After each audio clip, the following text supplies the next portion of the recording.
Hello everybody and welcome back. This is going to be a fairly quick section because the Colossus that we're going to face is actually the one that is closest to the main shrine. So our paths in these opening sections are generally very fast, and there's two reasons for that, I think.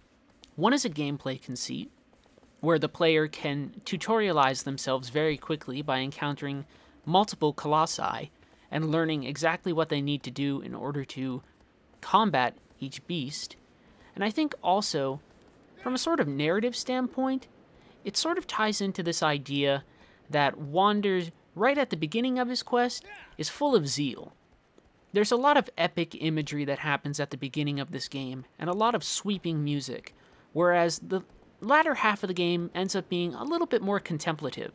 So at the beginning of the game, I think we're still supposed to see this as an epic journey. And although that feeling of epic journey continues throughout the whole game, we do turn inwards a little bit more as we progress. Here we're just going to navigate the space a little bit. Once you know some of the things you can do with the mechanics, even though those mechanics are trying to impress upon the player a sense of existential smallness, you see that there are certain things you can do with the space that you might not think you can actually do. So here I'm going to fall down, and you think this fall might kill me, but I'm actually going to survive. I only take a little bit of damage, and this is a gameplay sort of thing, right? If I fell off a very tall Colossus and I died automatically, it would make the encounters very tense and important, but it would also make the gameplay very frustrating. This is the second Colossus, Quadratus.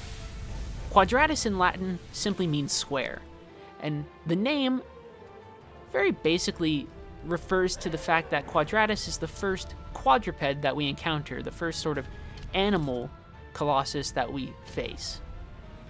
There are some interesting things happening, however, if we look at this through a sort of numerology lens, even though I don't really agree with numerology. This is the second Colossus. Standing up at full height, it is actually the second tallest Colossus, and lengthwise from end to end, it is the second longest Colossus. In numerology, the number 2 is generally associated with the feminine, but it is also associated with hidden strength. So while this Colossus might seem like something that's very lumbering and slow, if we get its attention, it will turn and attack us in a very real and dangerous way. The bull imagery here is also important. If the number 2 is supposed to represent some form of hidden strength, the bull imagery is supposed to make that very explicit. Bulls are associated with strength.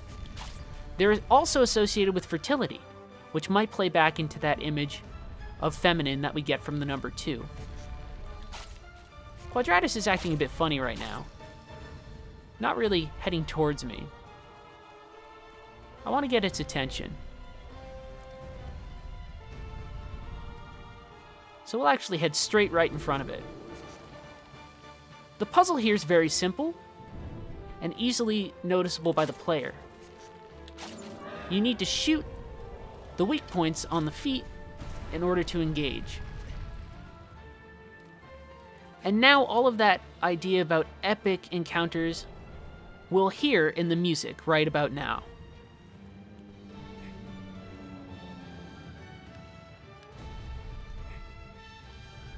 The score imbues the encounter with a lot of power and a lot of drama, whereas later on we won't necessarily get this as often as you'd probably think, and you can do some really dramatic things like make a very large leap to sort of navigate the body. Quadratus isn't particularly difficult, but there's still a Colossus that we have to engage in a sort of careful way. That can be said of all of the Colossus that we encounter, or the Colossi rather, but we still have to find out proper ways to navigate the space. In this case, I'm actually going to jump over the spine, and not even worry about traditional ways of moving around, because it's going to get me to the front here very quickly, where I can stab. And here we actually come into another encounter with the number 2. Quadratus teaches the player that each Colossi might have multiple weak points, but in particular, Quadratus specifically has two.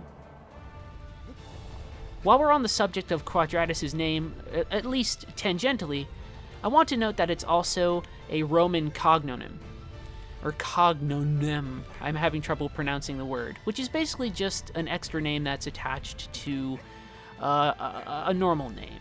It tends to be the third one, which sort of messes up our idea of two, but it is going to be associated with military images and figures, which will come into play when we encounter our third Colossus. For now, when we think about two in terms of a feminine image, and we also think about the bull in terms of an image of fertility, we have our first indication that the Colossi are these truly living beasts. Whereas Valus felt a little bit more like an automaton, Quadratus seems a little bit more alive, a little bit more natural compared to Valus. And so our engagement with the Colossi is going to shift between sort of man-made golem to naturally occurring animal in a way that I find very interesting. There's a strong dichotomy there that I think you can take some very interesting lenses to. And of course, we return to the shrine. We have a taller shadow, which we should note, representative of Quadratus. And once again, we have some more desecration of the holy space. As I said, this is a very short section, but I want to do it Colossus by Colossus. Quadratus is a short encounter, which doesn't necessarily give us a lot to think about, but if we apply the proper lenses, we can try and find some meaning that might not exist explicitly within the text, but that we can find ourselves. Once again, Dorman gives us an indication of our next target, and we'll head that way in the next section. And hopefully we'll be able to use that Colossus to show off ways that you can navigate the space in ways that are a little bit more dramatic than what we did with Quadratus. In general, though, we should understand that Quadratus wasn't meant to be anything too dramatic, but the numerology that we find is still important. So even here you can see that with each Colossus you kill, doves gather around Mono. Right now there are 2. Which, if we really want to keep on going down the number path, stresses the feminine even right here of Mono. Of course, doves are images that we associate with peace and other sort of religious connotations as well. And once again, we have this space, and we move away from it very quickly. So that was section 2. Not that difficult of a boss encounter, but still rife with things for us to discuss. We're going to move on to section 3 and hopefully show off some really cool stuff. I'll see you in the next section. Thank you very much for watching. Bye.